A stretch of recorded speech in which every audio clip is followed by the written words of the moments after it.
Next up, ESPN. Good morning. Up until this week, MLB storylines bore a striking resemblance to my dating life. A lot of meaningless back and forth, multiple scheduling conflicts, and no definite plans. I'm happy to report there is now a discrepancy between the two. Baseball is back. Like for real now? Here's your ESPN Daily. Listen up. X Games at 25. In skateboarding, one name still stands out above the rest, Tony Hawk. Hawk's career made him a household name and brought newfound popularity to the sport in the 1990s. When the X Games started, it was a huge change for the skate world, and Hawk was a big part of that evolution. On X Games' 25th anniversary, Hawk joins the ESPN Daily podcast to chat with Mina Kimes about his skating career, landing his historic 900 at the 1999 X Games, and the future of his sport. Things to care about. It's going down for real. Bring on Mookie Betts in Dodger blue. Bring on Garrett Cole in Yankee pinstripes. Bring on Anthony Rendon in an Angels unit. Nah, just kidding. I'm still not down for that last one. Go Nats. I don't get baseball humor.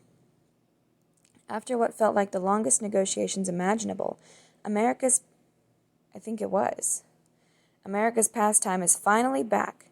The Major League Baseball Players Association and the league ironed out the final details Tuesday ahead of a return to play that will see players report to camps by July 1st and play a 60-game season starting July 23rd or 24th in empty ballparks.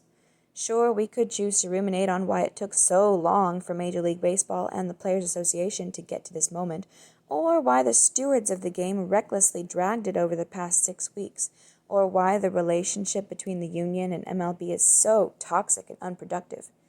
But instead, I vote to turn our attention to the future and break down the idiosyncrasies of a 60-game season because, honestly, that sounds a heck of a lot more fun than dwelling on the aforementioned nonsense. With the agreed-upon report date, July 1st, only a week away, here's some light reading to get you ready. Everything you need to know about MLB's plan for the unprecedented 2020 season.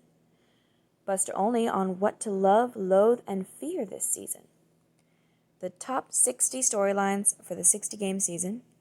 All the wild stats we could see in a 60-game season. .400 averages, someone wins the HR title with 27, etc. The evolution of Lionel Messi. Messi's league rankings, successful dribbles. Okay. Infographic. For more than 15 years, Lionel Messi has been Barcelona's main man, scoring and assisting hundreds of goals and winning countless trophies. But Messi's game hasn't always been exactly what we see today. It has changed over time, and as he has aged and his supporting cast has changed. On Leo the GOAT Messi's 33rd birthday, today, Gab Marcotti digs into some of the data that illustrates how La Pulga went from Ronaldinho's Barcelona understudy to one of the greatest to ever do it. Things to watch. Beware of the bears. It's all fun and games until you accidentally scooter up on 2 bears in your driveway. Dallas Cowboys safety Clinton Dix took 0 chances during an unexpected encounter that was captured on surveillance video Monday night. Upon spying the intruders, read bears, Clinton Dix quickly threw his ride, stopped on a dime, turned, and bolted in the other direction. Clinton Dix shared the hilarious incident on Instagram with the caption, "I played D. Gotta be ready to go. A little high on my flip turn, but the drive was there. I didn't know how many was over there. Suffice it to say, didn't want no smoke." Suffice it to say. Oh. Definitely smart to run, seeing as that's a bear cub right there, so probably the mama too. Overheard. People don't realize all the time that us athletes, we're human. We make mistakes. We get addicted to things. We sin. We're human. I think sometimes we get put on this pedestal where we can't make mistakes. I've fallen as short as anybody. Ben Roethlisberger on fighting off-the-field addiction issues. Huh. Didn't know he had them. Remember when?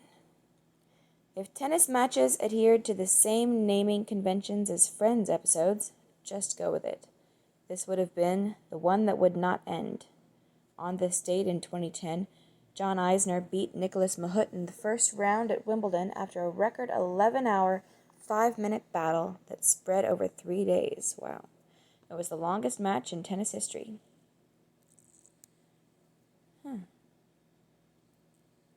Until next time, remember, today marks the 28th anniversary of when Shaquille O'Neal was drafted number 1 overall by the Orlando Magic. In honor of this momentous occasion, here's one of my favorite quotes from the big Aristotle. Me shooting 40% at the foul line is just God's way to say nobody's perfect. While some might call this hubris, I call it perspective. This has been your ESPN Daily for Wednesday, June 24th, 2020. And there's no Yahoo Sports Read and React for today because they gave up on doing daily newsletters for a while, so that's it for now. Thank you and goodbye.